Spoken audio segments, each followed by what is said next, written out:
हालचालीचं निरीक्षण कसं करायला सांगितलं. हे दोन बोट बघा, हे म्हणजे आपले पाय, हे दोन बोट म्हणजे आपले हात. समजलं? बीचमधले दोन बोट याने आपले पाय. ह्या दोन बोटामध्ये हाताच्या बोटापासून खांद्यापर्यंतचे पॉइंट असतात, म्हणजे आपले हात. आणि हा अंगठा म्हणजे आपलं हे मेरुदंडा डोक्यापासून पायाच्या अंगठ्यापर्यंत ही पोझिशन, अंगठा. आता आपले गुडघे दुखत आहेत, हे पाय समजलो आपण. यातलं गुडघ्याचं पोर्शन कोणतं राहील? हे आहे ना, राहील की नाही? हे झाली पंजा, ठीक आहे. हा झाला गुडघा आणि ही झाली कंबर. तर कमरेत ताण आलं तर काय करतात?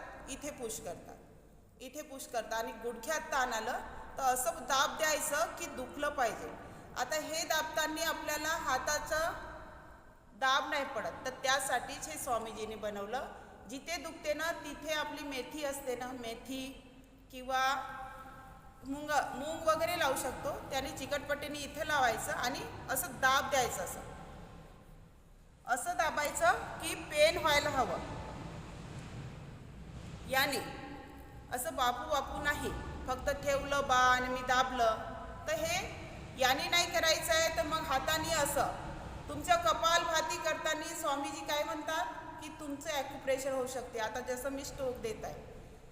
दुसरं पॉईंट सांगून देते. हे गुडघ्याचे झालं. थायरॉइडचं पॉईंट हे असं राऊंड करून घ्यायचं. ज्यांना थायरॉइड आहे नाही आहे त्यांनी सुद्धा पुश करू शकता अंगठ्याच्या खाली, ठीक आहे. अंगठ्याच्या खालच्या साईडला थायरॉइड आहे, त्याच्या साईडला तुमचं गॅस्ट्रिक प्रॉब्लेमचं पॉईंट आहे. हे पाठवीन तुम्हाला समजेल. हे वालं ज्यांचं सकाळी पोट साफ होत नाही त्यांनी हे पॉईंटला दाब द्यायचं. असं अंगठ्याने दाबाल, नाही होत आहे तर याने दाबायचं. खूप छान प्रेस होते याने. हे झालं गॅस्ट्रिक, हे झालं थायरॉइड. आता थायरॉइड जसं बायचान्स मला थायरॉइडचं पॉईंट दाबायचं आहे, कपालभाती करायचं आहे सोबत, तर काय करणार मी?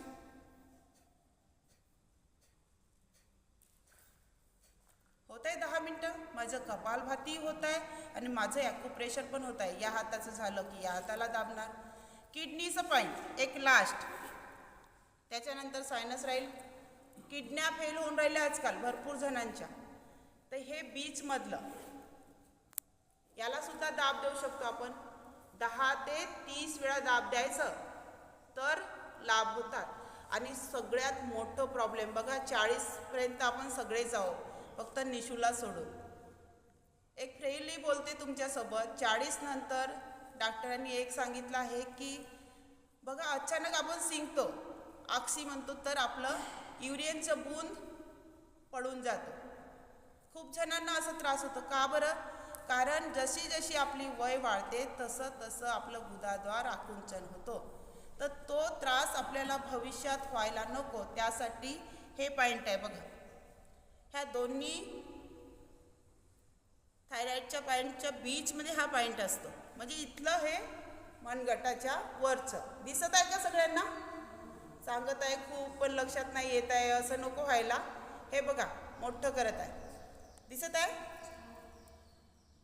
नाही दिसत तरी हो म्हणा, मग पाहून घ्याल पंजामध्ये. हा इथे. तर हे आपल्याला दाब द्यायचा, याचं काळजी घ्यायची आहे की आपलं हे त्रास, जे युरियन पडण्याचा त्रास आहे ना, ते आपल्याला भविष्यात व्हायला नको. कारण ते खूप घाण आहे आणि त्यात तुमचंही कंट्रोल राहणार आहे. साधं तुम्ही खासणार ना तरी युरियन बाहेर पडेल. हे म्हातारपणीचे लक्षण आहेत की आपण वय वाढत आहे, आपलं कुठं तरी शरीरात काहीतरी चेंज होत आहे, तर ते व्हायला नको. त्यासाठी आपण पूर्वतयारी करूया ना. आणि सगळ्यात आता थंडीमध्ये होणारा त्रास सायनस, सोपं आहेत हे पॉईंट. हे वरचे सगळ्यात वरचे टोक बोटाचे, नखाजवळचं पॉईंट, 5ही बोटाचं. हे तुम्ही 10 ते 30 वेळा दाबलं ना एक एक पॉईंट, तर तरी सुद्धा तुमचं सायनसचा त्रास जाऊ शकतो. एक दिवस नाही, कंटिन्यू तुम्ही एक दिवस दाबाल ना, काहीतरी आमची तर सर्दी जाऊनच नाही राहिली. एवढं सोपं नाही ना. तर या पॉईंटला असं दाब द्यायचं की दुखलं पाहिजे, इथली स्किन लाल व्हायला पाहिजे. आणि सगळ्यात बेस्ट हे आहे, करा असं करून बघा. पेनाने नाही होणार, यासाठी हे स्वामीजीने बनवलं की तुमच्या पेनाने नाही होणार, हे त्यासाठी आहे ना. आणि पाठीचा मणका, जे म्हणताय ना मणका दुखते, कंबर दुखते, मान दुखते, त्यासाठी हे पॉईंट आहेत, हे खूप छान आहेत. तर यासाठी तुमचा हा यंत्र ना खूप मदत करतो. हे हा डोका, हे पाठ, हे कंबर, पूर्ण इथपर्यंत मेरुदंड आहे. तर याला काय करायचं, असं असं.